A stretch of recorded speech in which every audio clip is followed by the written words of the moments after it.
If you follow my channel, you know that I love to track my 27 BMW M3 with a manual transmission. But funny enough, when I go to these events, one of the most popular vehicles is a 981 Porsche Cayman GT4, which is a car that I'm standing right next to. And today I get a chance to test drive it and see how it compares to my almighty M3. But before we get started, I wanted to introduce you to Dave. And Dave here not only owns this beautiful GT4, but he also owns an F80 M3 with a manual transmission. So he's the perfect person to talk about the differences between the two.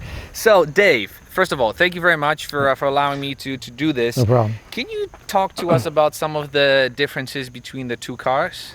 I definitely enjoy driving the Cayman GT4 a lot better. It's a lot more fun. I love the shift in the gear linkage. Okay. It's definitely a lot different than the BMW. It's a lot easier to drive. Got it. Now talk to me about power delivery, because obviously this is a 6-cylinder naturally aspirated engine. My car is a 6-cylinder turbocharged engine, so I get torque at 2,500 RPM. This one you really have to rev it up to get the torque out. Does it bother you for daily driving? No, not a problem. I mean, if you want to jump on it, go ahead, you knock it down a second and you take off and you're done. If you had to pick one car, would it be the F80 or the GT4? Yeah, definitely a GT4. And your favorite part about the GT4? It's just a lot of fun. It handles nice. It's easy to drive. You feel comfortable driving it. Let's take a look at it on the outside and appreciate its beauty. So, starting with the front, obviously the GT4 receives a very aggressive front end treatment with a lot of downforce. The front suspension that sits underneath is a GT3 suspension. The rear suspension has been designed specifically for these vehicles. The brakes can be had both in steel and carbon options. These are the steel brakes, but from what I'm hearing, these are absolutely fantastic. And if you are someone who tracks your vehicle, steel brakes are preferred because they are cheaper to maintain.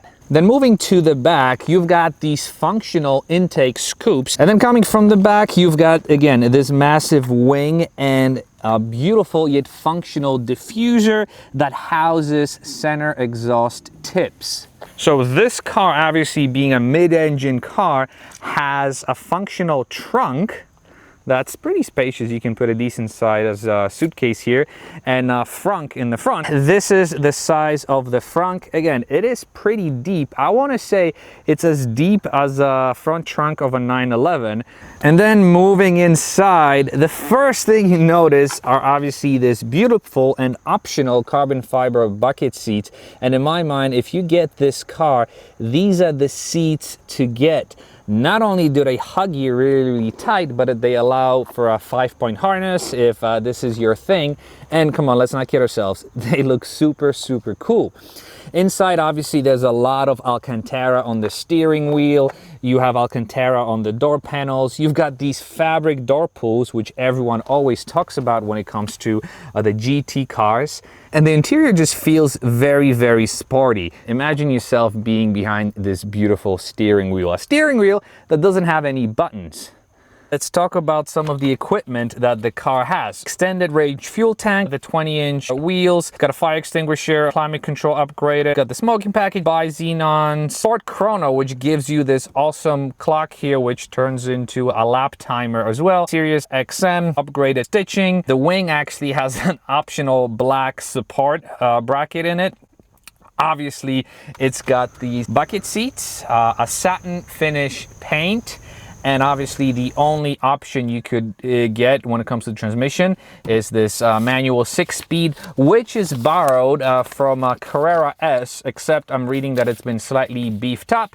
And obviously we know that the engine, a 3.8 liter flat 6, has been borrowed from a Carrera S, and in this car it produces 385 horsepower and 310 pound-feet of torque. To start, you have this beautiful Porsche key. You stick it in here, you hit the clutch, and you get it started. First thing the owner told me I should do is to put the sport exhaust on, which opens up the flaps. We're also going to put it in sport mode, which activates the rev matching function. I am not gonna lie, I want to be as safe as possible in this beautiful vehicle. I think we're good to go. I'm gonna follow the owner, but oh my God, the clutch. First thing you notice is how heavy the clutch is. it definitely feels like an upgraded clutch. When you drive souped-up vehicles, you have this heavy clutch. This is what this car has. But obviously, again, this is a track weapon. You are expected to have heavy clutch like this.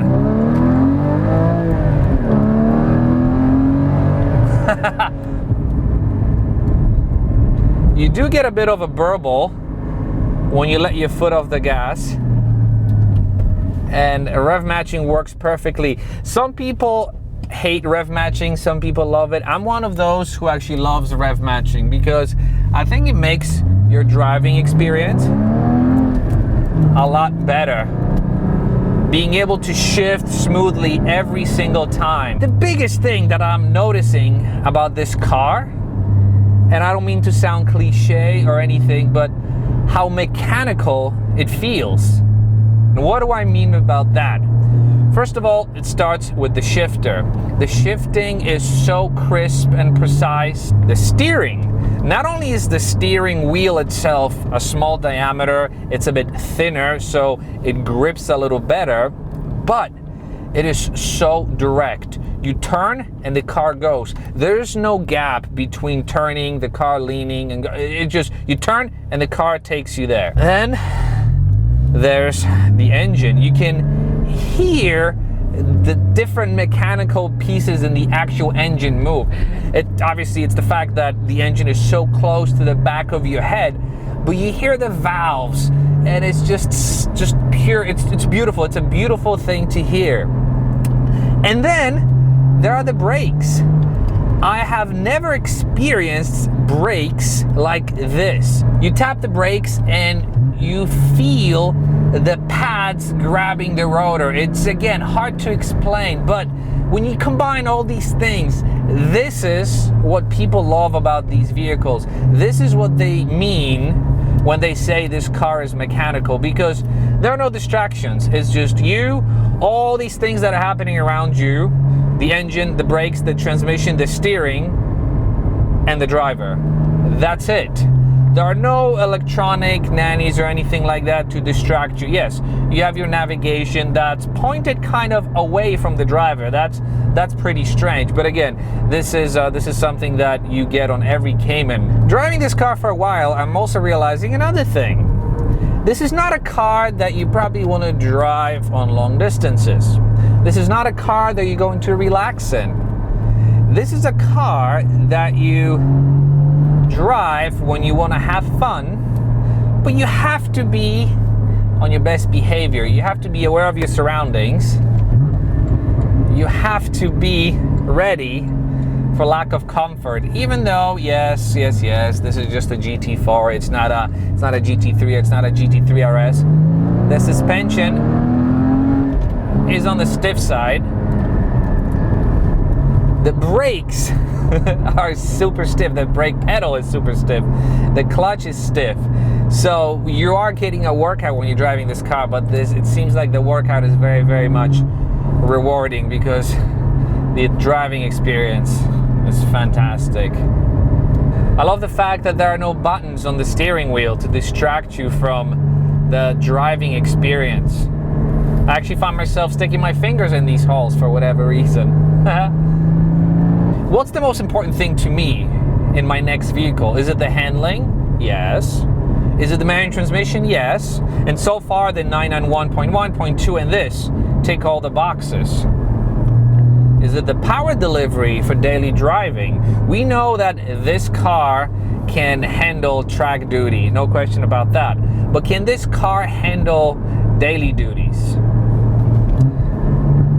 Would a 991.2 handle daily duties a lot better because it's got that turbocharged engine with a lot more torque? And it also has a 7-speed manual transmission, which allows you to cruise smoothly on the highway at low RPM.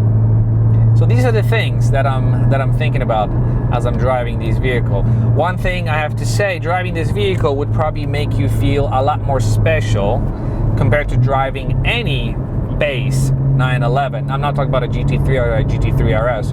If you're driving a Carrera S, I am willing to bet that if you see this car you are envious of the driver of this car, because a GT4, in my mind, not only is it more rare, but it feels and looks that much special. So yeah, these are the decisions we are going to have to make pretty soon. And as I'm saying this, I'm sort of revealing my plans for the future of where I want to take my automotive passion to. It's no secret that I don't want to hold on to my car forever.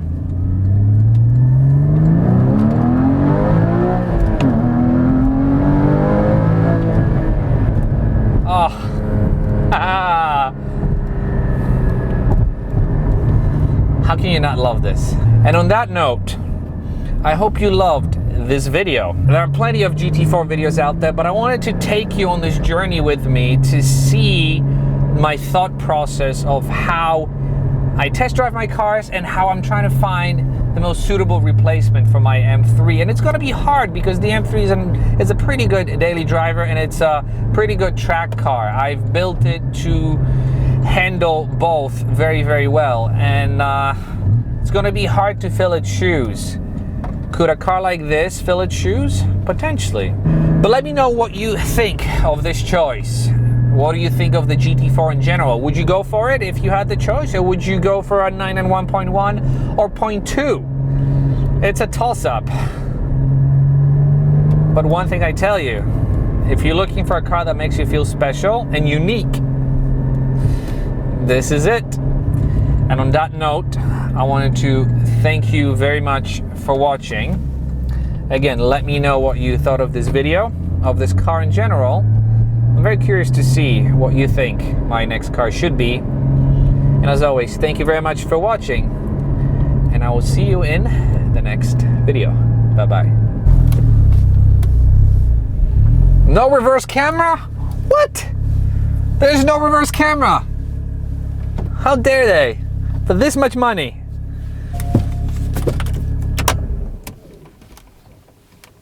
And check it out, opening the door. You're not kidding. What do you think? Amazing. Definitely a lot. Here we go. Thank Definitely you. a lot different with the between the two, the transmission and the steering. I've got to say, the thing that caught me by surprise, or two things that caught me by surprise, was the clutch. How heavy it is compared to, I mean, you drove my car, right? And it was crazy. I mean, this feels like an upgraded clutch. I know it's stock, it's OEM, but obviously this feels like a race car clutch, which is, what this car is. And two, the brakes. The brakes feel so mechanical. With my car, I feel like now that I think about it, they're overly assisted. Mm-hmm. This is just, and I got to do some research on these brakes, because they're just, you step on it, they just have this mechanical feel. And another thing, hearing the engine in the back. You like that you hear the valves, you hear everything. It's just insane. Yep.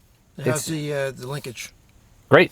It feels, oh my gosh. I mean, it's so direct. It's solid, easy, right? Easy, and it's close to the steering wheel. Right. And I know why they did. Obviously, right? You're at the track. You want to be close to it, and it looks like a short shifter. It's probably shorter than, let's say, OEM 991, but it's not too bad to drive. I mean, as far as driving it, as far but you've got to be feel for it. But you've got to be on your best behavior when you're driving it. You really have to be on point, because it's not a relaxing car to drive, that's for sure. No. But it's a fun car to drive.